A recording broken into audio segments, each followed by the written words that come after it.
आज हम भारत के एक ऐसे रिटेल ब्रांड की कहानी समझने वाले हैं जिसने ना कोई बड़ा ऐड किया, ना कोई शोर शराबा, और फिर भी चुपचाप करोड़ों भारतीय परिवारों का दिल और भरोसा जीत लिया। जी हाँ, ये कहानी है डी मार्ट की। तो सवाल यही उठता है कि आज के जमाने में जहां हर कंपनी मार्केटिंग और एडवर्टाइजिंग पर करोड़ों रुपए फूंक देती है, वहां एक ब्रांड सिर्फ भरोसे के दम पर इतना बड़ा कैसे बन गया? मतलब ये हुआ कैसे? चलिए आज इसी दिलचस्प पहेली को सुलझाते हैं। देखिए, फर्क बिल्कुल साफ है। एक तरफ है वो रिटेलर्स जो बड़े बड़े टीवी एड्स और भारी ऑफर्स का शोर मचाते हैं, और दूसरी तरफ है डी मार्ट, जिसने एक बिल्कुल ही अलग रास्ता चुना।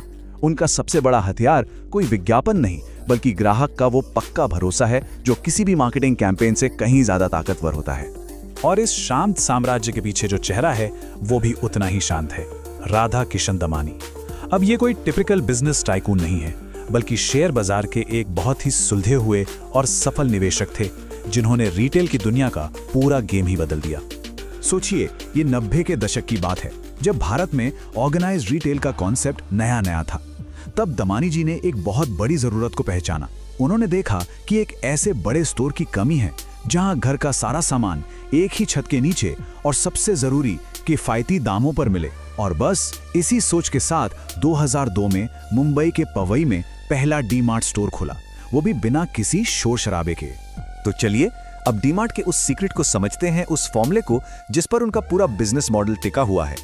यही उनकी सफलता की असली नींव है। ये कॉन्सेप्ट है एवरीडे लो प्राइस, यानी EDLP। इसका मतलब बड़ा सिंपल है, हमेशा कम दाम। यहाँ कोई फेस्टिवल सेल या डिस्काउंट का ड्रामा नहीं है। आपको साल के 365 दिन हर सामान पर कम कीमत मिलेगी। और यही चीज डी मार्ट की सबसे बड़ी ताकत बन गई। ग्राहकों के मन में ये बैठ गया कि डी मार्ट मतलब पक्की बचत।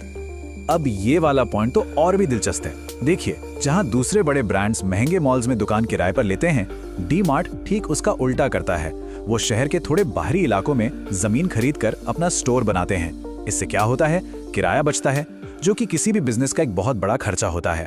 और ये जो पैसा बचता है, वही बचत वो कम कीमतों के तौर पर सीधे ग्राहकों को दे देते हैं। कितना स्मार्ट मूव है। अच्छा, तो एक तो हो गया रियल एस्टेट का जीनियस आइडिया। अब बात करते हैं डी मार्ट के दूसरे मजबूत स्तंभ की, यानी प्रोडक्ट्स और मार्केटिंग को लेकर उनका बिल्कुल अलग नजरिया।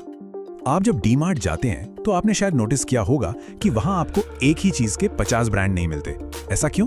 क्योंकि उनकी स्ट्रैटेजी है, कम वैरायटी रखो, लेकिन सिर्फ वो सामान रखो जो सबसे ज्यादा और तेजी से बिकता है। और उसे वो इतनी बड़ी मात्रा में खरीदते हैं कि सप्लायर उन्हें बेस्ट रेट देता है। और जाहिर है, जब उनको सस्ता मिलेगा तो वो ग्राहकों को भी सस्ता बेच पाएंगे। सिंपल। तो फिर सवाल उठता है कि डी मार्ट की मार्केटिंग कौन करता है? इसका जवाब है हम और आप। उनकी असली मार्केटिंग है उनकी कम कीमतें। जब एक ग्राहक खुश होकर स्टोर से निकलता है तो वो 10 और लोगों को बताता है। और ये जो वर्ड ऑफ माउथ पब्लिसिटी है ना, ये किसी भी टीवी एड से ज्यादा असरदार होती है। तो इस पूरी अनोखी स्ट्रैटेजी का, इस अलग सोच का नतीजा क्या हुआ? नतीजा तब देखने को मिला जब डी मार्ट शेयर बाजार में आया। और जो हुआ उसने सबको सच में हैरान कर दिया। ये एक नंबर पूरी कहानी बयां कर देता है, 100 गुना। जब 2017 में डी मार्ट का IPO आया तो वो 100 गुना से भी ज्यादा ओवर सब्सक्राइब्ड हुआ। आसान भाषा में कहें तो जितने शेयर बेचने के लिए थे, उससे 100 गुना ज्यादा लोग उन्हें खरीदने के लिए लाइन में खड़े थे। ये इन्वेस्टर्स का डी मार्ट के बिजनेस मॉडल पर जबरदस्त भरोसा दिखाता है। और ये चार्ट, ये तो इस मॉडल की सफलता का सबसे बड़ा सबूत है। एक तरफ जहां भारत की कई बड़ी बड़ी रिटेल कंपनियां सालों से घाटे में चल रही हैं, वहीं दूसरी तरफ डी मार्ट लगातार प्रॉफिट कमा रहा है। उनके नंबर्स खुद उनकी कहानी कहते हैं। तो चलिए अब आखिर में ये समझते हैं कि दमानी और डी मार्ट की सफलता के पीछे वो कौन से मूल सिद्धांत हैं जो इस पूरे साम्राज्य को चला रहे हैं। RK दमानी का एक सिंपल फलसफा है, धीमी और स्थिर चाल ही रेस जिताती है। इसीलिए आपने देखा होगा कि डी मार्ट अंधाधुन हर शहर में स्टोर नहीं खोलता। वो पूरा टाइम लेते हैं, सही जगह चुनते हैं और फिर एक मजबूत कदम आगे बढ़ाते हैं। कोई जल्दबाजी नहीं। तो इस पूरी कहानी का सार इन 5 स्तंभों में छुपा है। पहला, हमेशा कम दाम का वादा। दूसरा, किराए जैसे खर्चों को कम रखना। तीसरा, सप्लायर्स के साथ मजबूत रिश्ते। चौथा, ग्राहकों की गहरी वफादारी। और पांचवा, बहुत सोच समझकर कंट्रोल में रहकर बिजनेस को बढ़ाना। डीमार्ट की कहानी हमें एक बहुत बड़ी और जरूरी बात सिखाती है कि बिजनेस में सफलता पाने के लिए हमेशा ढोल पीटना जरूरी नहीं होता।